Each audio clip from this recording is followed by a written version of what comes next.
me tell Jemmy.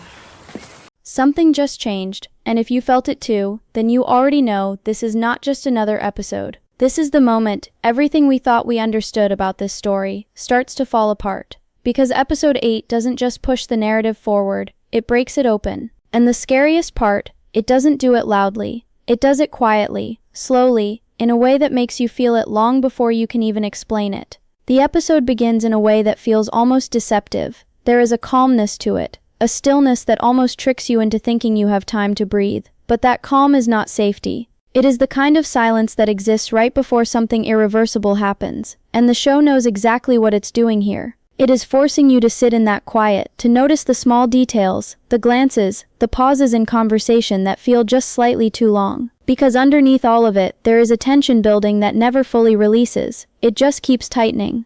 Jamie in particular feels different here. Not in an obvious way, not in a way that can be easily pointed out, but in something much deeper. There is a weight to him now. Every word he speaks, every decision he makes feels heavier, like he is carrying something that no one else fully understands. And what makes this so powerful is that he is not breaking under that weight. He is holding it together. But you can see how much it is costing him. There is a quiet acceptance in his actions. Not defeat, never defeat, but something close to it.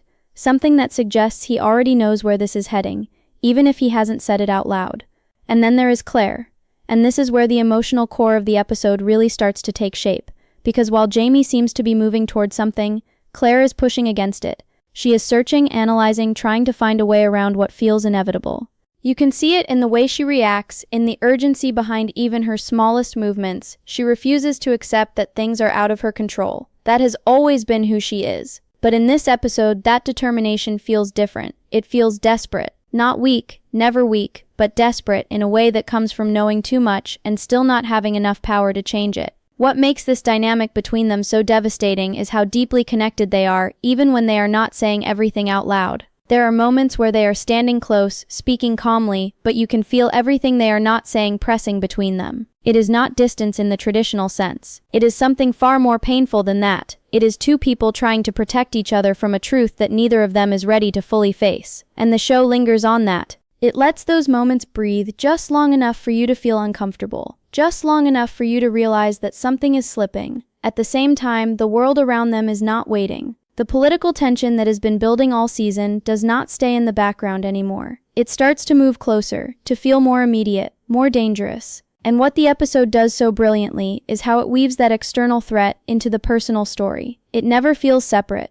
Every decision, every conversation is influenced by it, even when it is not directly being discussed. You can feel the pressure closing in from all sides, and it creates this constant sense of unease that never really goes away. There are moments where the episode almost lets you believe things might stabilize, where it gives you just enough normalcy to hold on to. But those moments never last. They always feel fragile, like they could shatter at any second, and that is exactly the point. Because this episode is not about comfort, it is about preparing you. It is about slowly guiding you towards something you may not be ready to face. And by the time this first part of the episode settles, if it even can be called settling, you realize something important. This is not just another chapter in the story. This is a turning point. The kind that changes how you look at everything that came before it, and the kind that makes you question what is still to come. Now, the moment you think you understand where this is going, the episode pulls you deeper, and this is where everything starts to feel unstable. Because the second section doesn't just continue the tension, it amplifies it in a way that feels almost suffocating. The calm from earlier, it's gone, completely gone.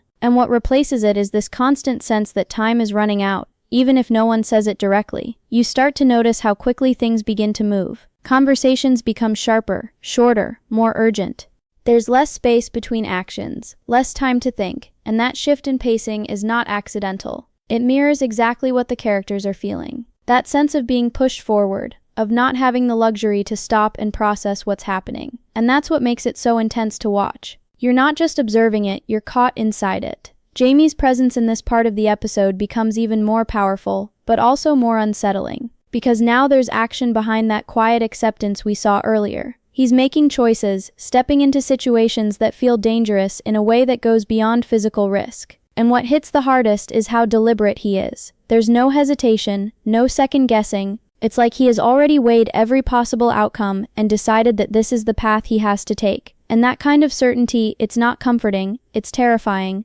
Because when someone reaches that level of clarity, it usually means they've accepted something they can't change. And then there's Claire, and this is where the emotional tension reaches another level entirely. Because while Jamie is moving forward, Claire is still fighting, still searching for a way to rewrite what feels inevitable. And you can feel the distance between them growing, not because they love each other any less, but because they are coping in completely different ways. Jamie is preparing, Claire is resisting. And both of those reactions are completely valid, which is what makes it so painful to watch. There are moments where Claire seems on the verge of breaking through, like she's about to find something, understand something that could change everything. And the episode lets you believe it, just for a second. It gives you that tiny flicker of hope. But then it pulls back. It reminds you that this isn't that kind of story. Not right now. Not anymore. At the same time, the external conflict that has been building finally starts to collide with the personal one. The threat that once felt distant is now right there, pressing in, forcing decisions that can't be undone.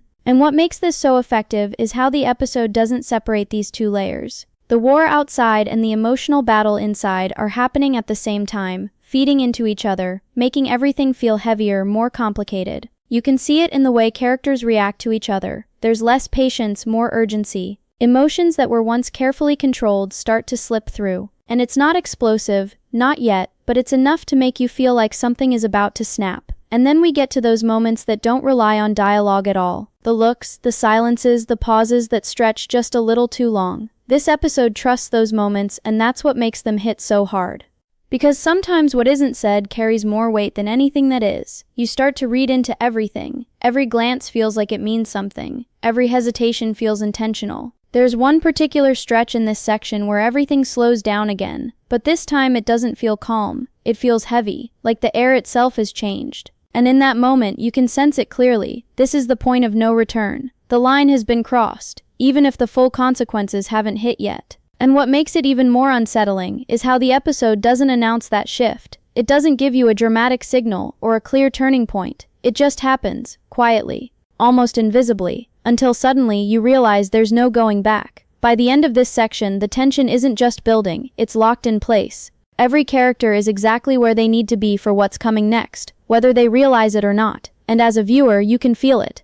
That growing pressure, that sense that everything is about to collide all at once. And the worst part, you know the episode is far from over. And this is where the episode stops holding back, because everything that was building in the background finally starts to collide. Not all at once, not in some loud explosive moment, but in a way that feels almost more dangerous, controlled, precise, and completely unavoidable. The third section is where consequences begin to take shape. Not fully, not completely, but enough for you to realize that the choices being made now are going to echo far beyond this episode. And what makes it so powerful is how the show refuses to rush it. It lets each moment land. It lets you sit with the weight of what's happening, even when you don't want to. Jamie's journey in this part feels like it's reaching a kind of clarity that is both admirable and deeply unsettling. Because now it's no longer just about quiet acceptance or subtle shifts in behavior. It's about action with purpose. Every step he takes feels intentional, like he's moving towards something he has already made peace with. And that's what makes it so hard to watch. Because there's a difference between bravery and inevitability, and here those two things start to blur. You can feel it in the way he interacts with everyone around him. There's a calmness, but it's not the comforting kind. It's the calm of someone who has already faced the worst-case scenario in their mind and come out the other side of it. And when someone reaches that point, it changes how they move through the world. There's less fear, yes, but also less hesitation, and that can be just as dangerous.